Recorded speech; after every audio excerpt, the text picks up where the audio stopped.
Well, hey guys, welcome back to the channel. Today we're taking a look at the Rapido HO scale barrel or hoppers. And there's three different variations for you to see here. So let's dive in.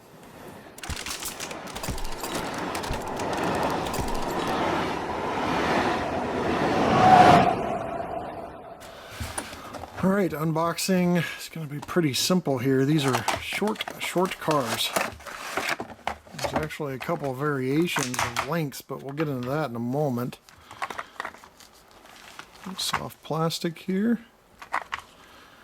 Pop the car right out. Under, you've got a 100% grade A nerd certified sticker.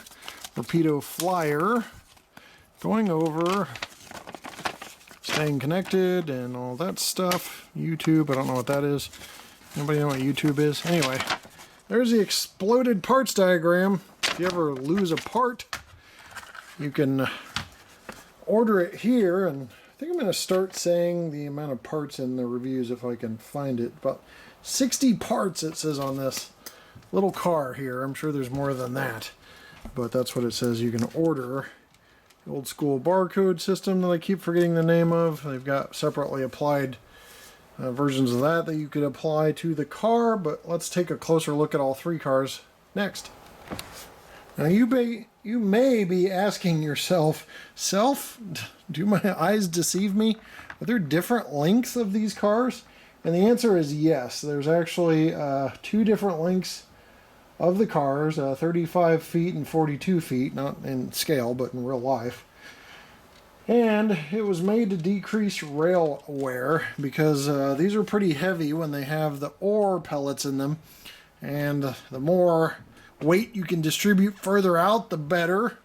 So that is why there are different lengths here. The Ontario Northland and Canadian National are longer, and the Ontario Northland in the older scheme is shorter here.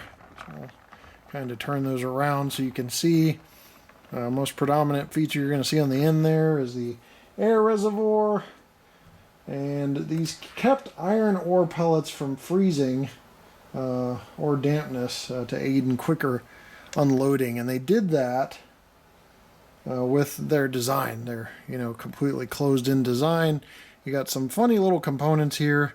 We're going to zoom in on the end here. You can see the brake wheel and a little crew stand with a see-through walkway, the air reservoir, a ton of plumbing going on there, which Rapido is well known for doing that.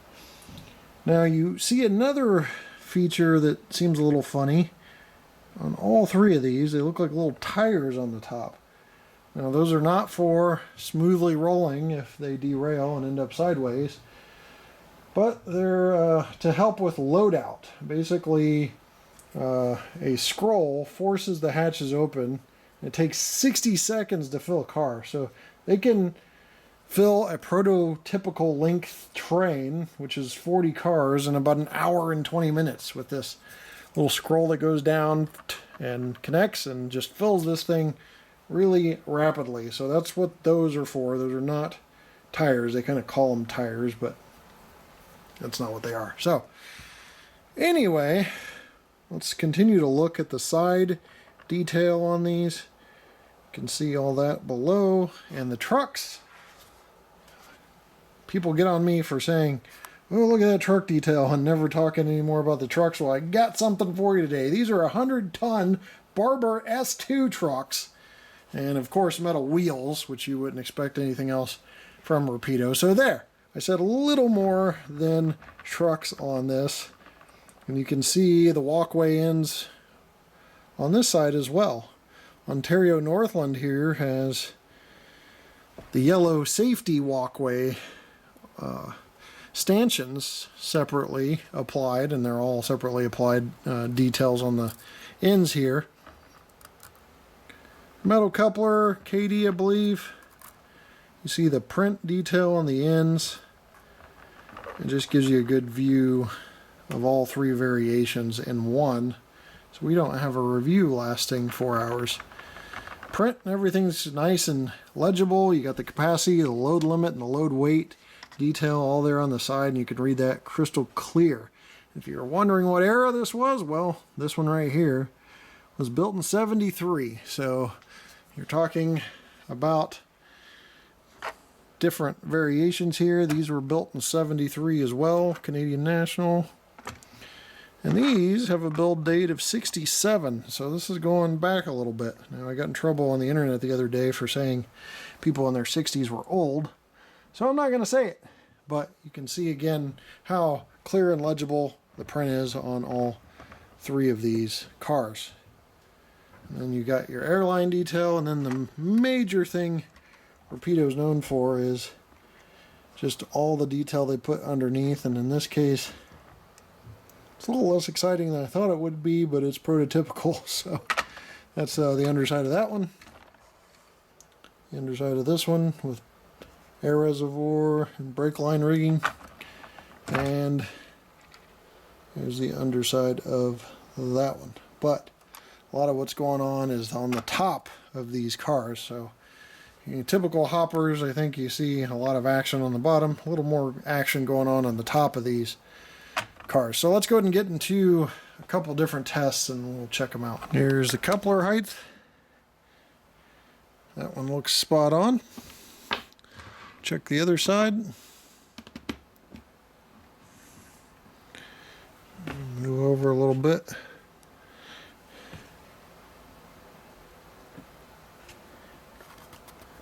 All hard to tell, but also spot on. So good on those, and I've checked the other two. We're good on all three. Alright, so these car bodies are 4 3/8 long for the short one,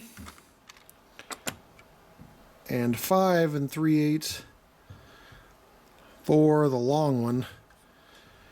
So that is good to know because we're going to see if they're NMRA weight compliant. So the NMRA says anything 6 inches or under should be about 4 ounces. So we'll check here. Yep, a little less than 4. It's not bad. Pretty close to what we're looking at for being so short. And 2.9. I think the NMRA does want 4 minimum, but I'm not sure on that. But there's your ounces. So short one more time, 2.9. Long one, 3.7. These roll very nicely. Minimum body wobble. So they stay pretty rigid on the body wobble, but they shouldn't weigh down your train too much because they roll pretty nicely. Check the short one just for some variation in this. A little more body wobble on that, but again, rolls very nicely. Body wobble can be adjusted a couple different ways, mostly tightening those trucks to the body, sometimes adding washers that can mess with your coupler height will sometimes fix body wobble. So the barrel or hoppers from Rapido. What else is there to say? I think it's a good executed product, very detailed, which Rapido is known for, and I think overall you're gonna like these cars if they are something you want to model. So they have different unloading wheels for long and short cars, as you can see there. That's one thing I didn't mention, as you can see on the top. And KD 158, number 158 couplers, 158. And the coupler cut levers are on the sides too. So just a couple things we didn't mention, but overall tests were good. NMRA compliance on both the wheels and the coupler height. Weight was pretty close. I'll go ahead and give it to him, but you be the judge. I just give you the data and a little body wobble that can be adjusted by tightening the trucks. That's about all. Pretty good product as usual from Rapido. Thanks for watching, guys, and we'll see you next time right here on the channel. Take care.